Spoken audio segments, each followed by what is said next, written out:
Bharat under nineteen టీ20 world cup గెలవడంలో గొంగడి త్రిష కీలక పాత్ర. వరల్డ్ కప్ లో మొత్తం 309 రన్స్ తో పాటు 7 వికెట్లు తీసి సత్తా చాటిన త్రిష ప్లేయర్ ఆఫ్ ది టోర్నీగా నిలిచిన తెలుగు అమ్మాయి. తాజాగా శంషాబాద్ విమానాశ్రయానికి చేరుకున్న ఆమెకు హెచ్సీఏ ఘన స్వాగతం. మలేషియాలోని కౌలాలంపూర్లో జరిగిన అండర్-19 మహిళల టీ20 వరల్డ్ స్టాక్ లో తెలుగు అమ్మాయి గొంగడి త్రిష అద్భుతమైన ప్రదర్శనతో ఆకట్టుకుంది.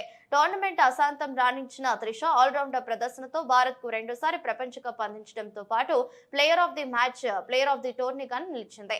భారత జట్టు అండర్-19 వరల్డ్ కప్ గెలవడంలో కీలక పాత్ర పోషించిన త్రిష తాజాగా శంషాబాద్ విమానాశ్రయానికి చేరుకున్నారు.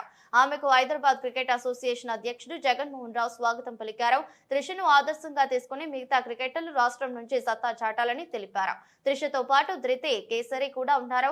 ఇక ఈ వరల్డ్ కప్ లో త్రిష మొత్తం 309 పరుగులు చేసింది. బౌలింగ్ లో 7 వికెట్లు తీసి సత్తా చాటింది.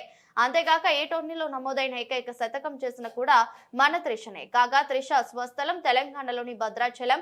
2 ఏళ్ల వయసుకే బ్యాట్ పట్టిన త్రిష 9 ఏళ్లకే హైదరాబాద్ అండర్-16 జట్టుకు ఆడి సత్తా చాటింది. ఆ తర్వాత అండర్-23 కేటగిరీలోనూ ఆడింది. 13 ఏళ్లకే స్టార్ క్రికెటర్ గా టీమిండియాలో కీలక ప్లేయర్ గా ఎదిగిన త్రిష భవిష్యత్తులో భారత జట్టుకు సారథ్యం వహించాలని పలువురు ఆకాంక్షిస్తున్నారు.